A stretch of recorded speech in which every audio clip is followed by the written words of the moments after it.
Catherine Drexel nació en Filadelfia el 26 de noviembre de 1858, el mismo año de la aparición en Lourdes. Su padre era Francis Anthony Drexel, un banquero muy conocido y uno de los hombres más ricos del país. La niñez de Catherine fue ideal.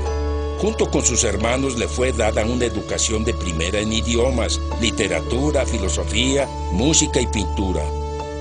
Vivía en una lujosa mansión en Filadelfia y vacacionaba con su familia en una hermosa propiedad fuera de la ciudad. Su padre y madrastra, pues su madre había muerto después que nació, eran católicos devotos. Tenían una capilla en casa y su padre rezaba a diario ahí después del trabajo. 3 veces a la semana, sus padres abrían su hogar a los pobres y a los necesitados. Los Drexel les inculcaron a sus hijos la convicción de que su riqueza les había sido confiada y estaba destinada a ser usada para el bien común. Cuando tenía 14, Catherine conoció a un hombre que sería una influencia decisiva en su vida, el padre James O'Connor. Se conocieron aquí, en la casa de verano Drexel, a mis espaldas. Ahora es parte de un importante complejo de hospitales en Filadelfia. Catherine ya daba muestras de una gran seriedad espiritual y bajo la dirección de O'Connor desarrolló un programa de crecimiento y santidad, algo muy pesado para un adolescente. En 1878, a los 20 años, su educación formal terminó y en enero del 79 fue presentada a la alta sociedad de Filadelfia. Uno pensaría que para alguien de esa época y clase social, ese habría sido un evento importante. Catherine Drexel estaba aburrida y poco impresionada.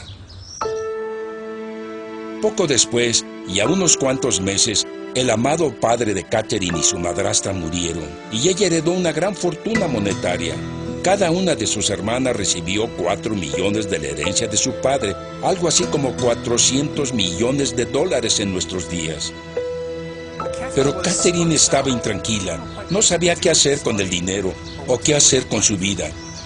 En este punto, 2 hombres extraordinarios se presentaron, el obispo Martin Marty y el padre Joseph Stephan, ambos involucrados en la misión católica india, el programa de la iglesia para nativoamericanos. Describieron su trabajo tan elocuentemente que inspiraron a Catherine a dar una buena parte de su dinero a esa obra. Se fue al oeste con ellos para ver los frutos de su donativo.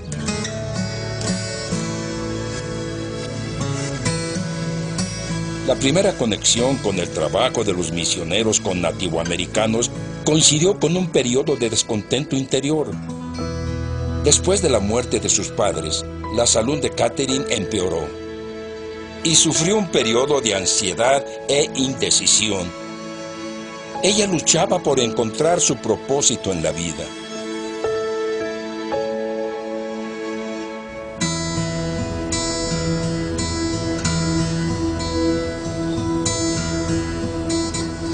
Hizo lo que muchos americanos adinerados harían bajo estas circunstancias. Se fue a Europa a tomar los baños, a una serie de hoteles y spas. En este viaje, Catherine tuvo otro encuentro que le cambió la vida. Al final de su viaje por Europa, Catherine tuvo una audiencia con el Papa León XIII. Aún de luto por la muerte de sus padres, aún herida emocionalmente, aún buscando su camino en la vida, se hincó frente al Papa. Le habló de su pasión por la misión india y dijo: Santo Padre, debe enviar una orden de sacerdotes o monjas allá a enseñar, a catequizar y amar a estas personas. El Papa la miró de frente y le dijo: tú deberías ser esa misionera. Las palabras del Papa le llegaron hasta el alma. Dijo que se sentía enferma, se fue de inmediato del Vaticano y cuando salió, lloró y lloró y lloró. El Papa obviamente la había afectado. También sirvió para concentrar su deseo. Comenzó a preguntarse si Dios la llamaba para ser monja, tal vez hasta fundadora de una orden religiosa, una dedicada a los americanos más pobres y olvidados. Cuando le informó a su director espiritual, él se mostró al principio con reservas.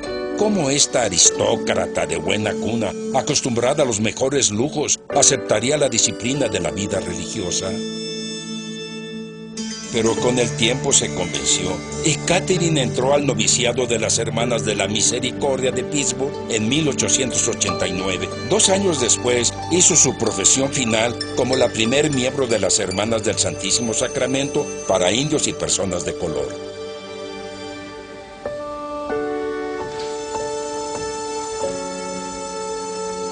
Desde el principio, Catherine logró atraer a un gran número de jovencitas ansiosas de compartir su vida. Se reunieron en la casa matriz a las afueras de Filadelfia y pasaron 3 años en formación antes de salir al trabajo de misiones. Una de sus primeras casas estuvo entre los indios del pueblo de Nuevo México.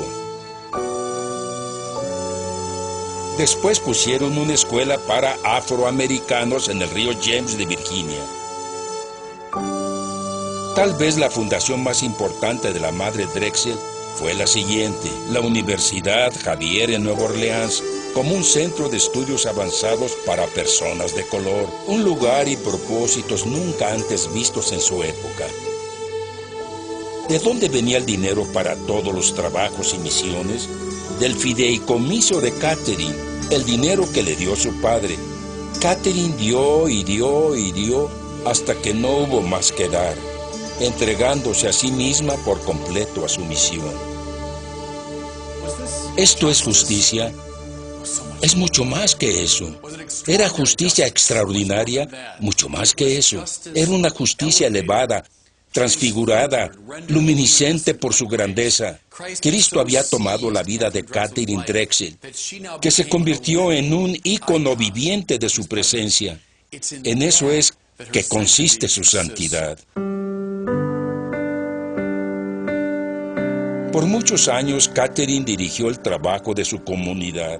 Viajó mucho por todo el país, visitando a sus hermanas, en una época en que viajar era muy difícil. En uno de sus viajes, en 1935, le dio un infarto. Los doctores dijeron que si no bajaba el ritmo no sobreviviría. Catherine Drexel entró a lo que ella llamó el periodo espiritualmente más productivo de su vida, sus últimos 20 años. Desde que llegó a su casa matriz, rezó diariamente ante el Santísimo Sacramento por el éxito de su orden.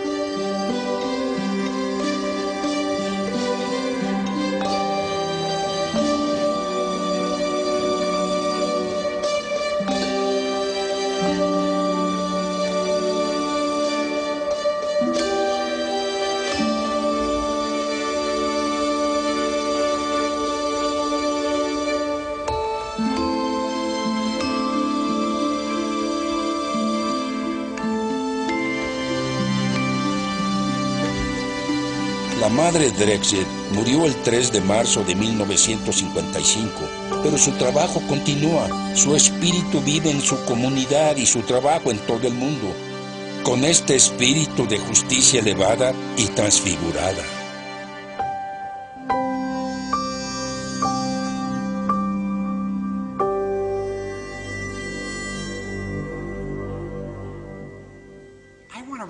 Quisiera recuperar el sentido de heroísmo espiritual. Deberíamos querer ser santos, deberíamos querer ser un santo y no conformarnos con algo menos, con una vida espiritual de segunda. No, yo quiero ser un gran santo.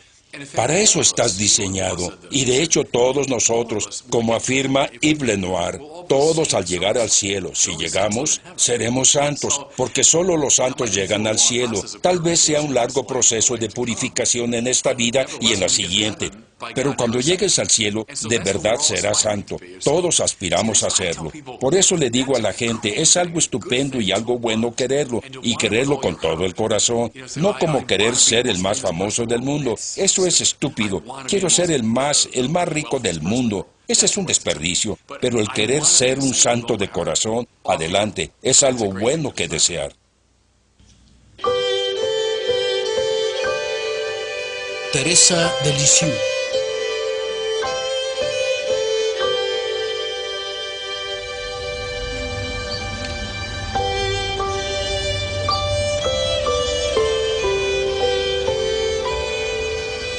Basílica de Santa Teresa de Lisieux, Francia. Estoy frente a esta grandiosa basílica dedicada a una mujer muy sencilla, una de las más extrañas y extraordinarias santas de la Iglesia, Teresa de Lisieux. Era una monja carmelita enclaustrada que murió a los 24 años. Al morir solo la conocían su familia y sus hermanas del convento. Aún así, a pocos años de su muerte, tenía una reputación en todo el mundo. La declararon santa y después doctora de la Iglesia. Cuando un relicario que contenía sus huesos fue llevado a Estados Unidos en los años 90, millones de personas respondieron. Dicen que cuando el relicario llegó a Irlanda, todo el país fue a verlo. ¿Cómo se puede explicar esto? Tiene mucho que ver con su extraordinaria autobiografía espiritual, llamada Historia de un alma.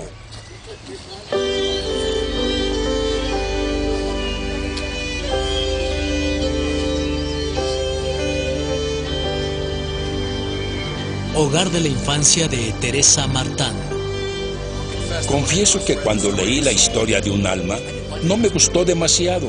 Como a muchos otros me pareció muy sentimental, exagerado emocionalmente y como post-freudiano. Veía mucha evidencia de neurosis y represiones. Pero luego noté algo, el número de grandes intelectuales que amaban a Teresa, como Dorothy Day, Edith Stein, Tomás Merton, Juan Pablo II, Hans Urs von Balthasar, por nombrar solo algunos. Y cuando estudié el doctorado en París, mi director de tesis, Michel Corbin, un hombre muy brillante, me explicó un día que los franceses no le dicen Teresa, la florecita, como nosotros. Le dicen la Petite Thérèse, la pequeña Teresa, y no la gran Teresa, o sea, Teresa de Ávila. Luego añadió esto: después de muchos años de leer a Teresa de Lisieux, me doy cuenta de que ella es la grande Teresa. En verdad, es la gran Teresa. Decidí que tenía que leerla de nuevo. Nació el 2 de enero de 1873, la más pequeña hija de Louis Martin y su esposa Céline, dos miembros muy piadosos de la clase media francesa. Ella confiesa que su infancia fue muy hermosa. Siendo la más pequeña, era atendida por todos, en especial por su padre. Era su petit roi, pequeño rey. Ella era su petit reine, pequeña reina. Siendo muy pequeña, tuvo la intuición de que seguiría a su hermana Pauline al convento carmelita y se haría religiosa.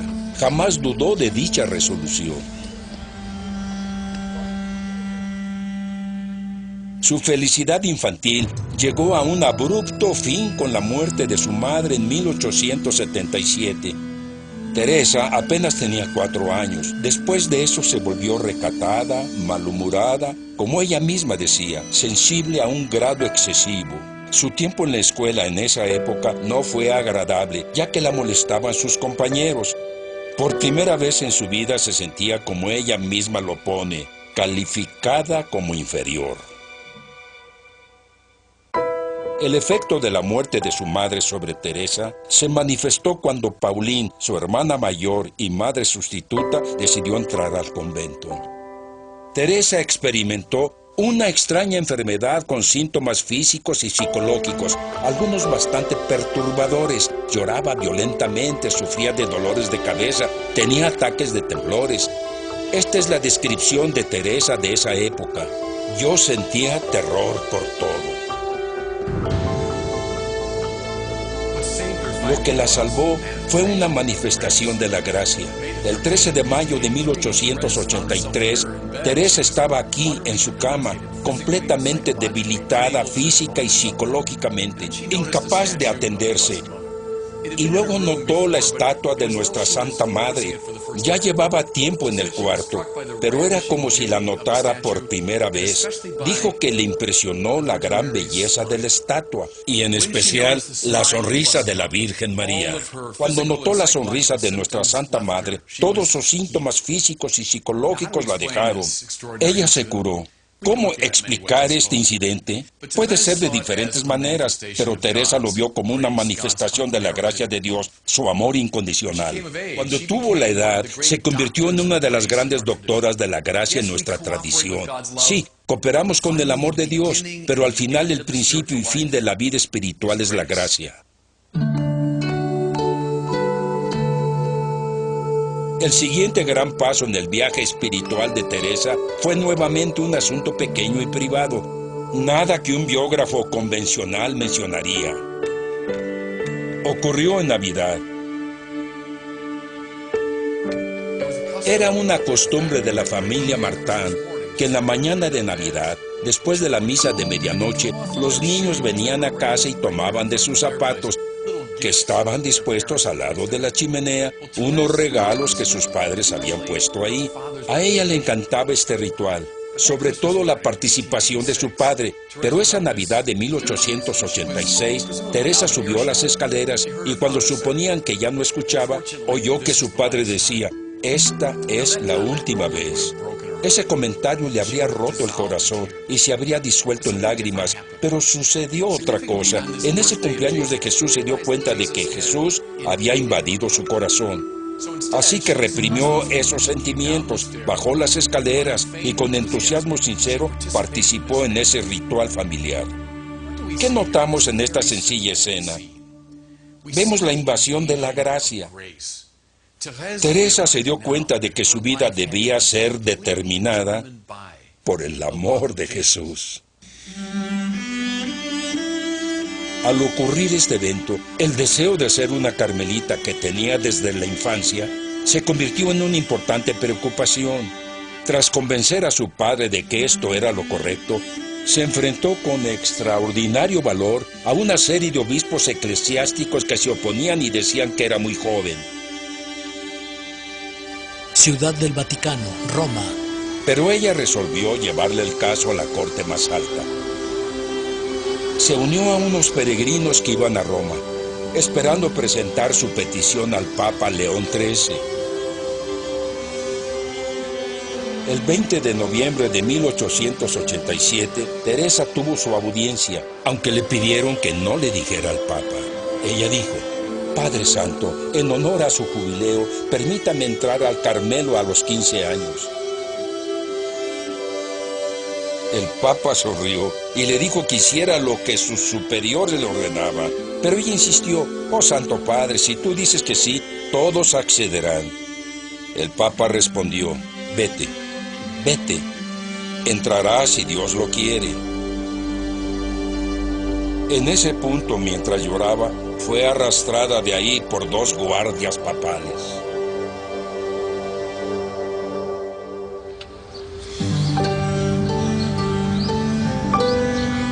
Convento Carmelita de Lisieux, Francia. Un mes después, el obispo Bayeux accedió y le dieron permiso de entrar a la Orden del Carmelo.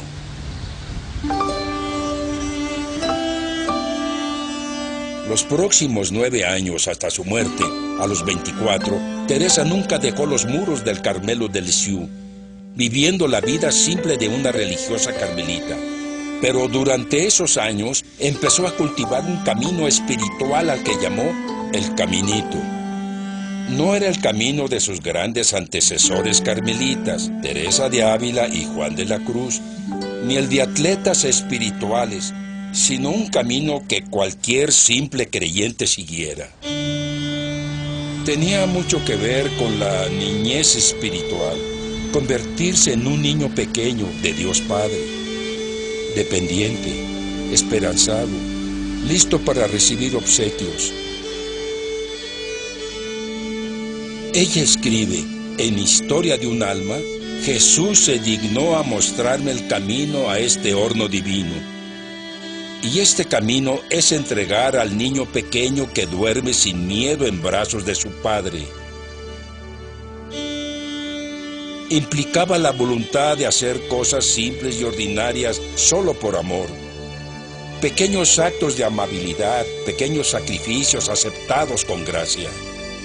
Uno de los pasajes más memorables en la Historia del alma es la deliciosa descripción de Teresa, de su paciente convivencia con una malhumorada monja mayor.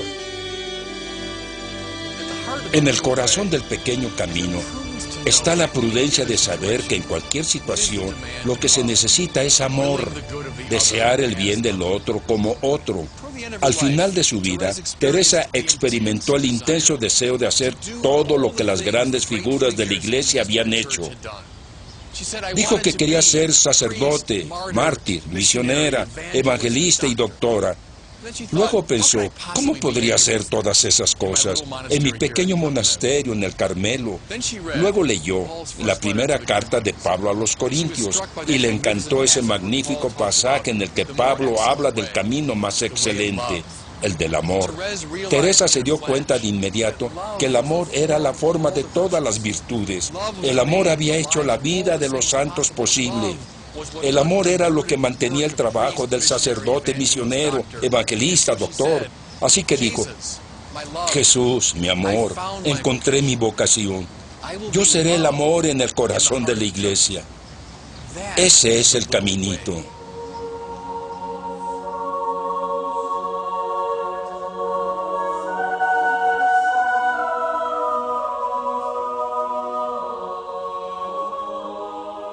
Mencioné al principio que yo, como muchos otros, me sentí disuadido por el estilo muy emocional y sentimental de la Florecita, pero hasta el lector más escéptico se convence por la historia de su terrible lucha, al final de su vida, con la falta de fe. Lo que empezó a molestar a Teresa eran dudas sobre la existencia misma del cielo.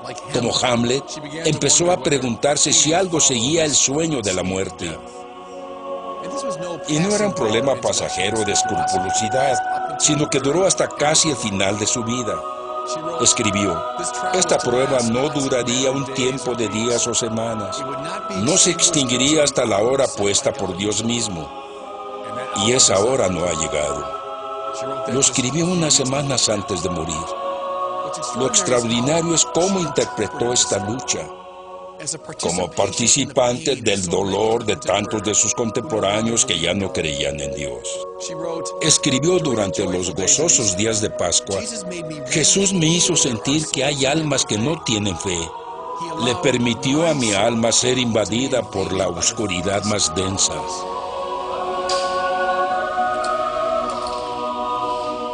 Teresa murió de tuberculosis el 30 de septiembre de 1897. Como ya he mencionado, al momento de su muerte, solo la conocían unas cuantas personas. Pero a unos años de su muerte, con la influencia de su historia de un alma, el caminito empezó a tener seguidores en todo el mundo.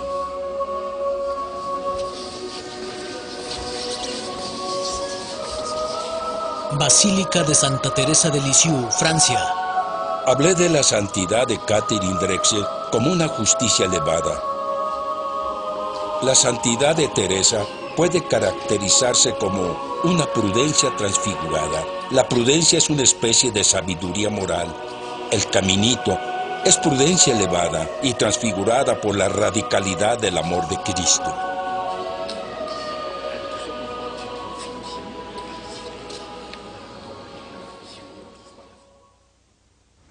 Tenía una gran imaginación poética. Eso es lo que llama la atención. Siempre decía que ella no era una atleta espiritual. Sabía de Juan de la Cruz, Teresa de Ávila. Estas grandes figuras las admiraba. Y decía, pero yo no soy así. No soy un atleta espiritual. No soy uno de esos árboles que crecen hacia Dios. Yo solo soy una florecita. De ahí viene el apodo. Soy una florecita en el suelo del bosque. Nadie me va a notar, pero el sol brilla por igual sobre todos. El sol le llega a los árboles y también toca el suelo del bosque. Es una gran metáfora de la gracia universal. Todos somos susceptibles a la influencia de la gracia. El sol brilla sobre justos y pecadores, brilla sobre los grandes y los pequeños. Esa fue una gran intuición espiritual. Es lo que atrae a la gente. Oiga, ¿y esa analogía de que ella levantó las manos a Dios? Oh, sí, creo que es espléndida. Es hermosa y esconde cierta ironía, porque de nuevo reconoce a los atletas espirituales, personas muy serias que están escalando hacia Dios y los admira, pero también con cierta sonrisa dice, yo solo soy una niña, no puedo escalar montañas. pero puedo levantar mis brazos así, y claro, por supuesto que él me va a querer levantar. Y luego hace un guiño a los atletas espirituales diciendo, de hecho a mí me sube más que a ustedes porque él me levanta.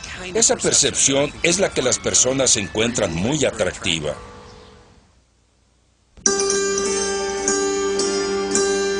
Edith Stein.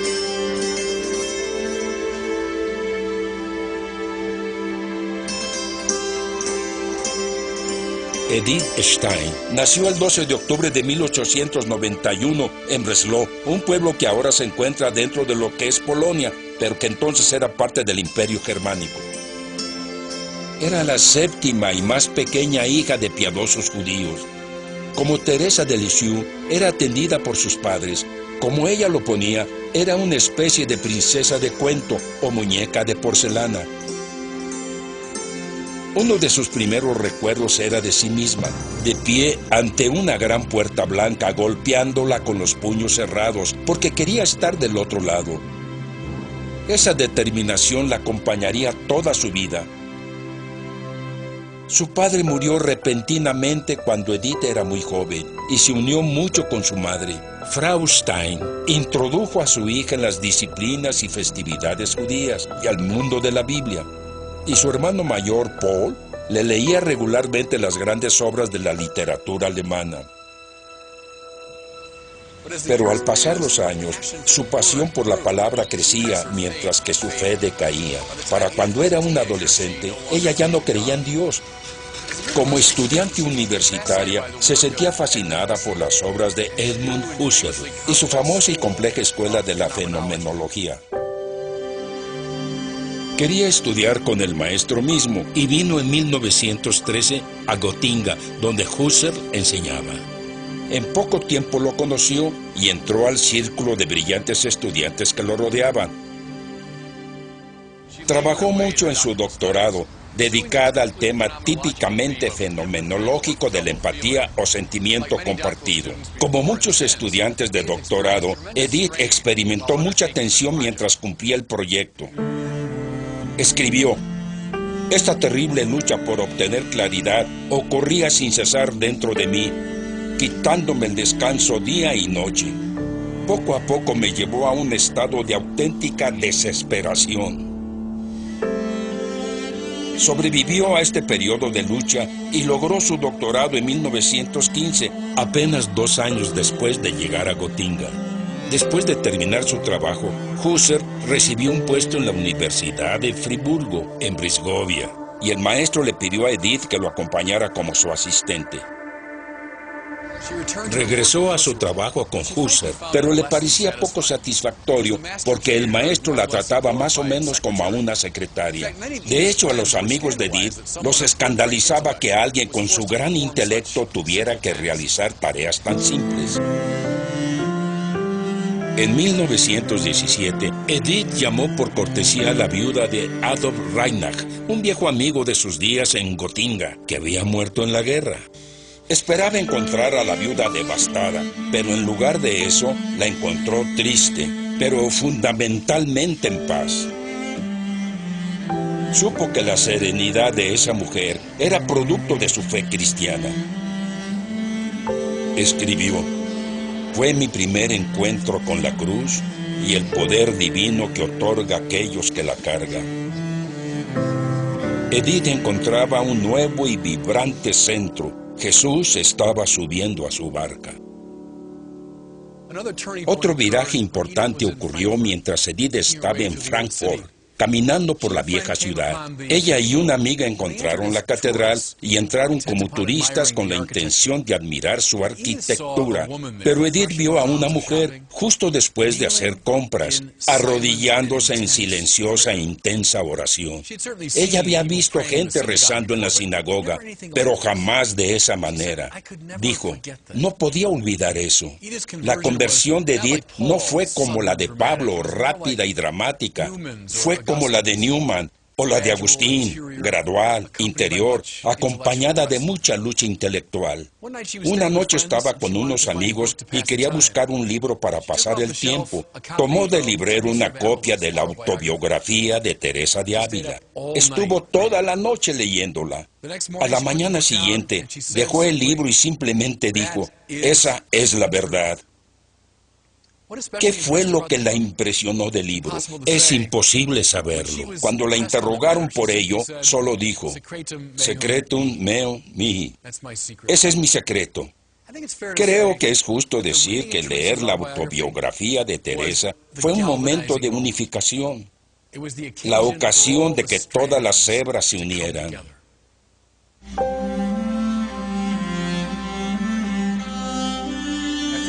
Después de semanas de meditar y rezar, Edith se acercó a su pastor local y le pidió que la bautizara. Cuando le debatió por su conversión tan pronta, ella dijo, Profisimig, pruébeme.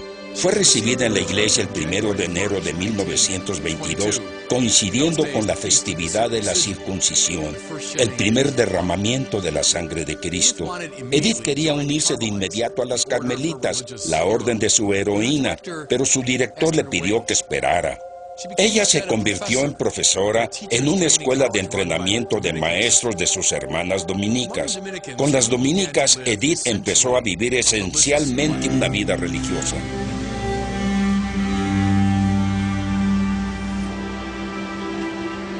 Colonia, Alemania.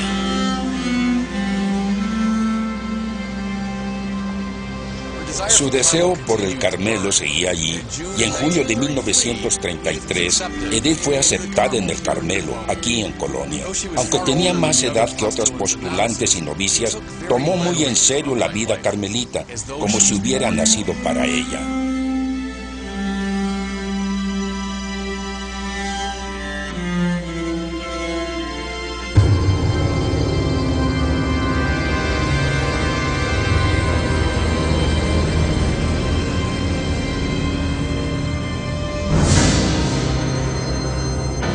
En noviembre de 1938, Kristallnacht, la noche de los cristales rotos, ocurrió. De pronto todos los judíos de Alemania estaban en grave riesgo. Preocupados por su seguridad, sus superiores la transfirieron del Carmelo, aquí en Colonia, al Carmelo de Eck, en Holanda.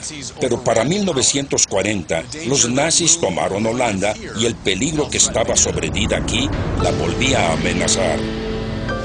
Valientemente los obispos alemanes levantaron la voz en protesta por el maltrato a los judíos. El arzobispo de Utrecht finalmente ordenó que la política nazi fuera atacada desde cada púlpito del país.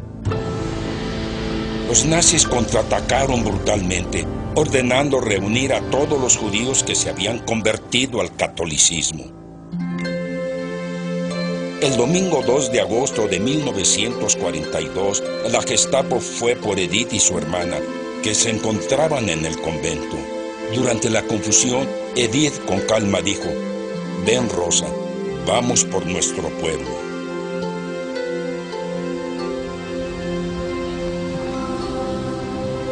Campo de concentración de Auschwitz, Polonia. Las hermanas fueron detenidas brevemente en un campo y luego fueron empacadas en lo que debió ser un carro de ganado para llegar a Auschwitz. Una ex estudiante de Edith reportó un encuentro cuando el tren se detuvo brevemente en una plataforma de Alemania. Después de intercambiar saludos, Edith le pidió que le enviara este mensaje a la Madre Superiora en Eck. Vamos hacia el este. Una frase de importancia literal y espiritual. Hay otro reporte de un soldado alemán que iba hacia el frente oriental. El 7 de agosto, mientras estaba en la plataforma de Breslau, el pueblo de Edith, un tren llegó y una puerta se abrió, revelando a personas encerradas como animales con un olor insoportable saliendo del carro. Luego apareció una mujer con un hábito carmelita. Comentó sobre las terribles condiciones, pero luego dijo pensativa, «Este es mi pueblo natal, jamás lo volveré a ver». Muchos años después, Este soldado vio una foto de Edith Stein y la identificó como la monja que vio ese día.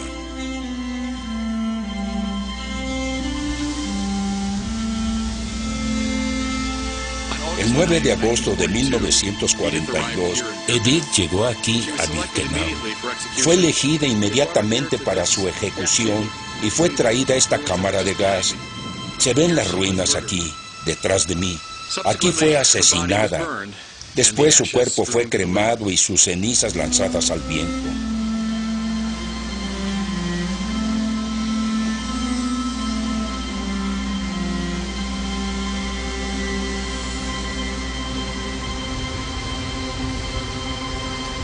Los filósofos morales clásicos hablan del valor como la virtud que le permite a uno hacer el bien a pesar de amenazas externas. Lo que vemos en un mártir como Edith Stein no es el valor ordinario, sino el valor elevado y transformado a través del amor. Vemos una voluntad de entregar, aún la propia vida por amor a Cristo y a su pueblo.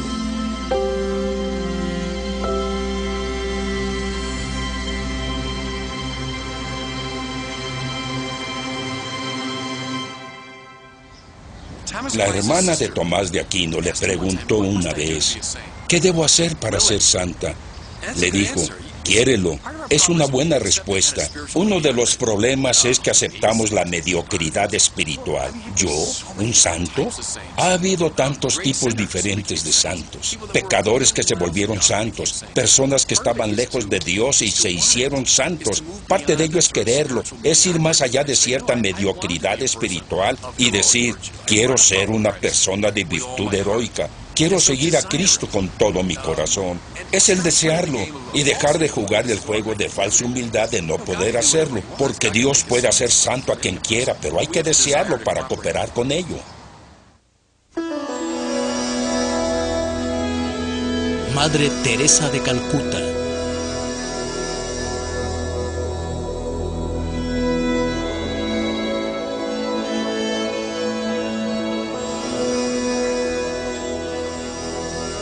Agnes Gonjei Boyayú nació el 26 de agosto de 1910 en Skopje, Serbia.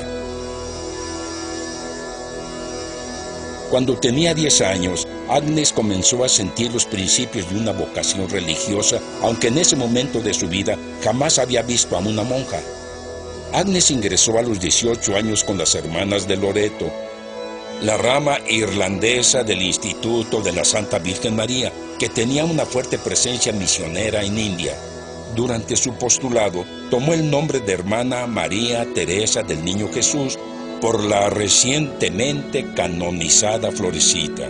Después de un breve tiempo en Irlanda, se embarcó a la India.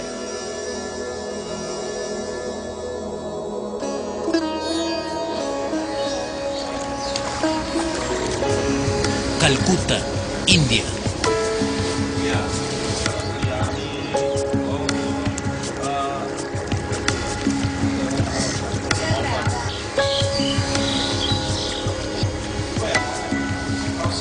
Al llegar a la India, se impresionó por su exuberante belleza natural y se quedó sin palabras por su increíble pobreza. Aunque había conocido la pobreza en Serbia, nada la preparó para lo que vio en la India. En ella creció la convicción de que el servicio a gente tan pobre necesitaría una radical simplificación de su propia vida. Al principio Teresa estuvo aislada de lo peor de la pobreza de la India.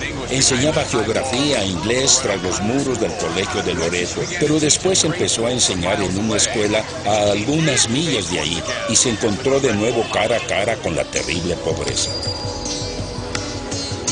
Por los siguientes años, Teresa, ahora llamada madre, ya con sus votos finales, trabajó a un ritmo furioso, enseñando, administrando y cuidando a los enfermos.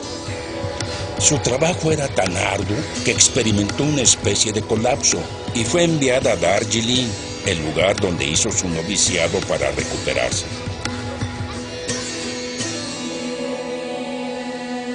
En el polvoso tren a Darjeeling, tuvo una experiencia que cambiaría su vida. Recibió el llamado de Dios para ser misionera de la caridad.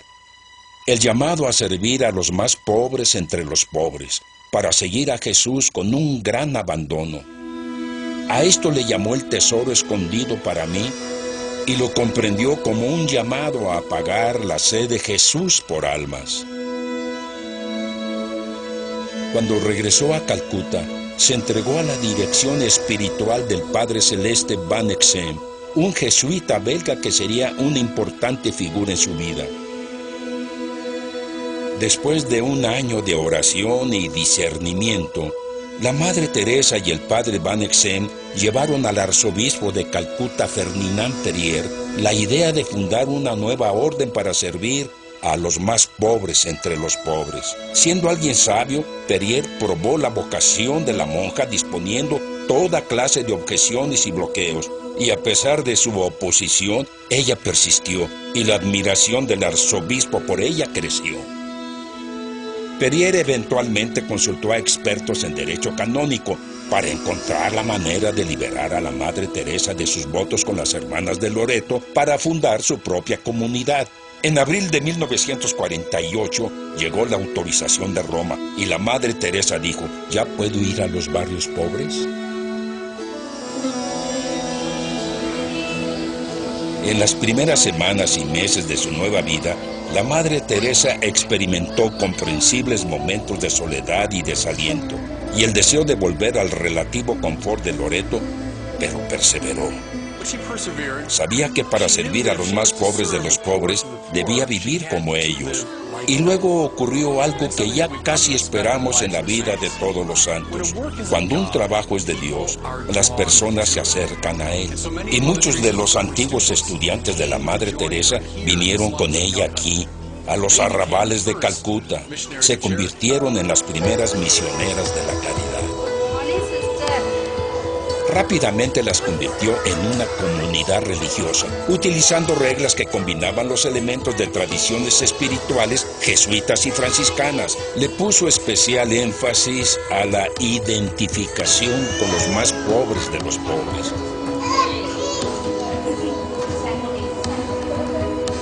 Todo lo que las misioneras de la caridad podían poseer era un sari de algodón, un par de sandalias, un crucifijo, un rosario, un cubo de metal para lavarse y un colchón muy delgado que servía de cama. También, como los primeros franciscanos y dominicos, debían mendigar por su comida. También había una especie de pobreza incluida en el ritmo de su día. Durante la semana, las hermanas se levantaban a las 4:40, se cepillaban los dientes con cenizas de la estufa y lavaban sus cuerpos con una barra de jabón que se dividía entre 6. Entre las 5:15 y las 6:45 meditaban, rezaban e iban a misa. Comían un pequeño desayuno y a las 7:45 ya estaban trabajando en la calle. Regresaban a las 12 para rezar y otra ligera comida, y luego descansaban y hacían una lectura espiritual antes de volver a su trabajo pastoral en los arrabales. Al principio el trabajo de las misioneras de la caridad estaba restringido a Calcuta, pero a partir de los años 50 y 60, la orden se esparció primero a través de la India y luego por todo el mundo. Hay establecimientos en Venezuela, Tanzania, Estados Unidos, Australia e Inglaterra. A finales del siglo XX, había más de 500 establecimientos en 6 continentes. La madre dijo: si hay pobres en la luna, también iremos ahí. Con el tiempo, la madre se convirtió en una figura reconocida mundialmente. Ganó el Premio Nobel de la Paz en 1979, para sorpresa de muchos fuera de la iglesia. Usó su discurso Nobel para denunciar el aborto como el peor enemigo de la paz en la sociedad contemporánea. Ningún relato de la Madre Teresa estaría completo sin hacer referencia a su terrible lucha interna, su particular participación en el sufrimiento de Cristo. Aunque experimentó una extraordinaria unidad con Jesús, la mayor parte de su vida, cuando la orden ya funcionaba, experimentó lo opuesto. una dolorosa sensación de la ausencia del Señor. Y esta oscuridad duró, excepto por un breve momento, por el resto de su vida.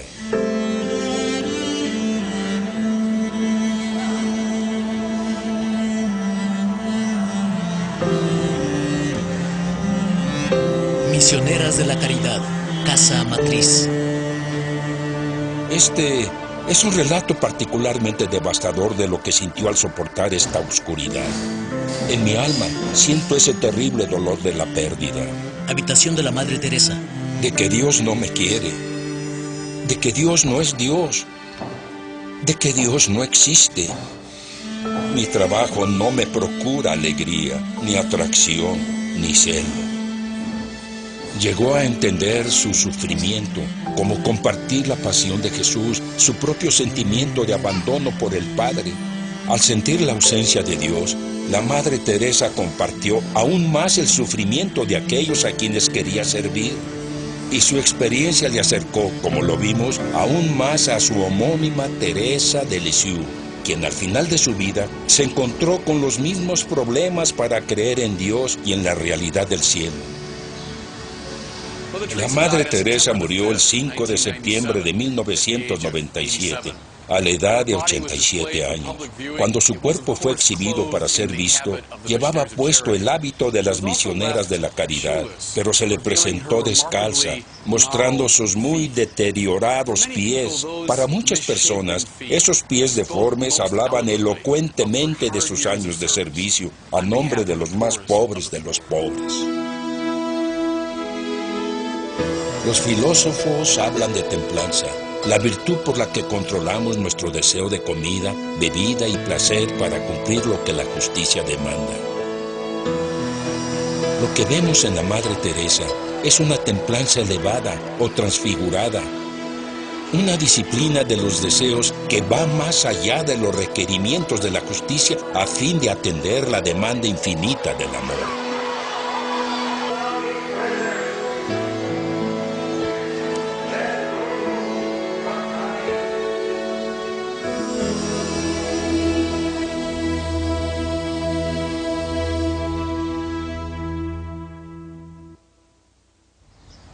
Parte de la gloria de los santos es que tenemos muchísimos y todos tienen personalidades diferentes, pasados y estilos. Parte de la belleza de la Iglesia es que tienes un santo como Tomás de Aquino, un gran intelectual, y un santo como Francisco de Asís, que no era un intelectual para nada. Tienes una santa guerrera como Juana de Arco y santos de la no violencia. Hay santos con diferentes pasados, temperamentos y personalidades. Hay que encontrar al que se amolde a ti. Yo le digo a la gente, busca un santo que sea como tú y busca otro que no sea como tú. Busca uno con quien no compartas historia, que tenga otra personalidad y ve que aprendes de ese santo. Esa es la gloria de lo que llamamos la comunión de los santos, de figuras tan diferentes. Gracias a Dios no hay un solo modelo de santidad.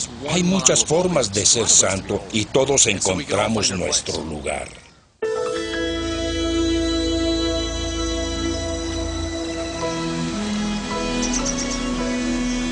La santidad de Dios es como una luz blanca, pura, simple, completa. Pero cuando esa luz brilla a través del prisma de la vida humana, se difracta en una variedad infinita de colores. Las 4 mujeres que estudiamos no podrían ser más diferentes entre ellas. Y por eso cada una permite que aparezca una dimensión única de la divinidad. La gracia de Dios brilla por la individualidad de Catherine Drexel y produce el milagro de la justicia transfigurada. Brilló por la particularidad de Edith Stein y nos dio la claridad de su trabajo intelectual y la belleza de su martirio. Brilló a través de lo especial de Teresa de Lisieux y nos dio el caminito. Brilló a través de la irrepetible identidad de la Madre Teresa y creó a las misioneras de la caridad.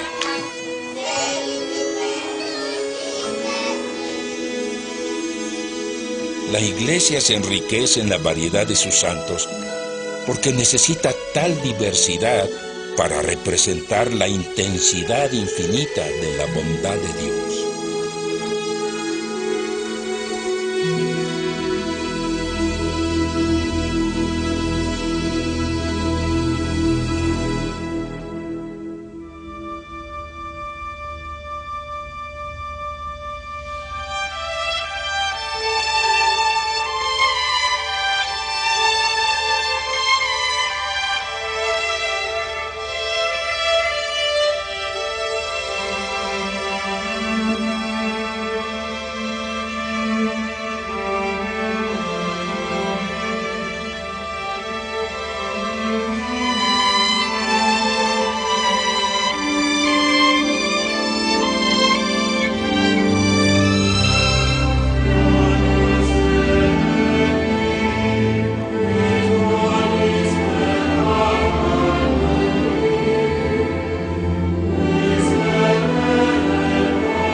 Para mayor información sobre la serie Catolicismo y cómo comprarla, visita nuestra página de internet www.seriecatolicismo.com.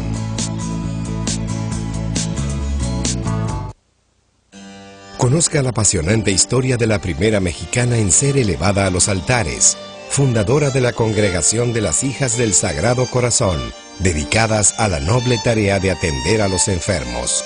María Natividad encontraría en este hospital y en esta espiritualidad naciente el lugar que Dios le tenía preparado para el despliegue de su servicio y de su caridad. Esta religiosa mística del siglo XX supo hacer en todo la voluntad de Dios. Santa María de Jesús, sacramentado.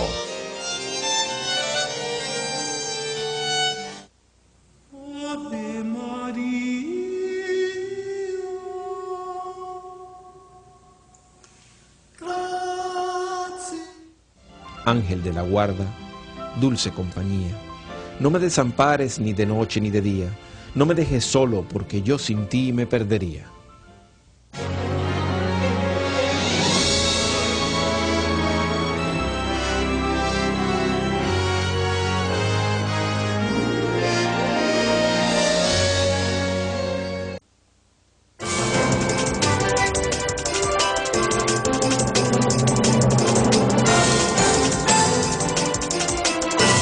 Esta semana, en Vaticano, acompañamos al Papa Francisco en la celebración de Pentecostés junto a los movimientos eclesiales desde la Plaza de San Pedro. El líder del Vaticano para la nueva evangelización nos habla de los avances para el año de la fe.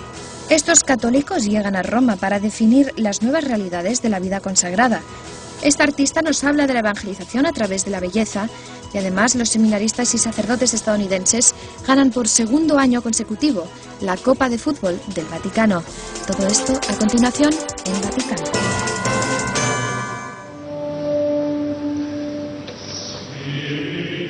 El fin de semana de Pentecostés siempre es especial en Roma, pero pocas veces reúne a tantas personas.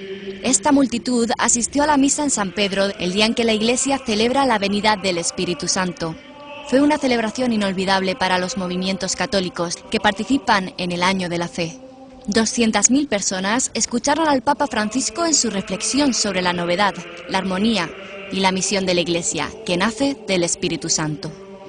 Cari fratelli e sorelle. Queridos hermanos y hermanas, en este día contemplamos y revivimos en la liturgia la efusión del Espíritu Santo que Cristo resucitado derramó sobre la Iglesia, un acontecimiento de gracia que ha desbordado el cenáculo de Jerusalén para difundirse por todo el mundo. Pero, ¿qué sucedió en aquel día tan lejano a nosotros y sin embargo tan cercano, que llega dentro de nuestro corazón? San Lucas nos da la respuesta en el texto de los Hechos de los Apóstoles que hemos escuchado. El evangelista nos lleva hasta Jerusalén, al piso superior de la casa donde están reunidos los apóstoles. El primer elemento que nos llama la atención es el estruendo que de repente vino del cielo, como de viento que sopla fuertemente, y llenó toda la casa. Luego, las lenguas como llamaradas, que se dividían y se posaban encima de cada uno de los apóstoles. Estruendo y lenguas de fuego son signos claros y concretos que tocan a los apóstoles, no solo exteriormente, sino también en su interior, en su mente y en su corazón. Como consecuencia, se llenaron todos del Espíritu Santo, que desencadenó su fuerza irresistible con resultados llamativos. Empezaron a hablar en otras lenguas, según el Espíritu les concedía manifestarse. Asistimos entonces a una situación totalmente sorprendente. Una multitud se congrega y queda admirada porque cada uno oye hablar a los apóstoles en su propia lengua. Todos experimentaban algo nuevo, que nunca había sucedido. Los oímos hablar en nuestra lengua nativa. ¿Y de qué hablaban? De las grandezas de Dios. La liturgia de hoy es una gran oración, que la Iglesia con Jesús eleva al Padre para que renueve la efusión del Espíritu Santo. Cada uno de nosotros cada grupo, cada movimiento, en la armonía de la Iglesia, se dirija al Padre para pedirle este don. También hoy, como en su nacimiento, junto con María, la Iglesia invoca: Veni Sancte Spiritus. Ven, Espíritu Santo, llena el corazón de tus fieles y enciende en ellos el fuego de tu amor. Amén. Vieni Spirito Santo, riempi i cuori dei tuoi fedeli e accendi in essi il fuoco del tuo amore. Amén. La misa concluyó un fin de semana lleno de actividades para los movimientos eclesiales. En la vigilia, el Papa oró junto a ellos en San Pedro.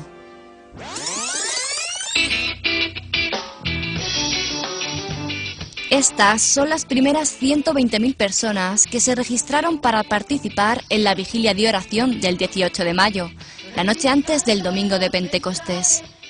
Representaron a algunos de los 150 movimientos que forman parte hoy día de la Iglesia. Estamos aquí para dar nuestras gracias a nuestro nuevo pontífice que da una expresión especial y llena de amor a la Iglesia. Es en perfecta continuidad, naturalmente, con las enseñanzas de los pontífices antes, ¿no? Juan Pablo II y Benedicto. Vemos ahora una maravillosa